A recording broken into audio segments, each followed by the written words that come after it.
Bu il Novruz bayramı ilə əlaqədar şəhərdə Kösə və Keçəl obrazlarını rəsmi şəkildə canlandırmaq üçün heç bir müraciət daxil olmayıb. Bu barədə Bakı Şəhər Ticarət və Xidmət Departamentindən məlumat verilib. Departamentin açıqlamasına görə hər il olduğu kimi bu il də Novruz yarmarkalarında və şəhərin mərkəzi hissəsində müxtəlif Novruz personajlarına rast gəlmək mümkündür.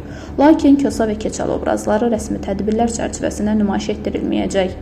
Novruz bayramı münasibətilə təşkil olunan yarmarkalar və şəhər tədbirlərində isə ənənəvi süfrələr, xalq musiqisi, əl işləri və digər bayram atributları sakinlər və qonaqlar üçün təqdim olunur.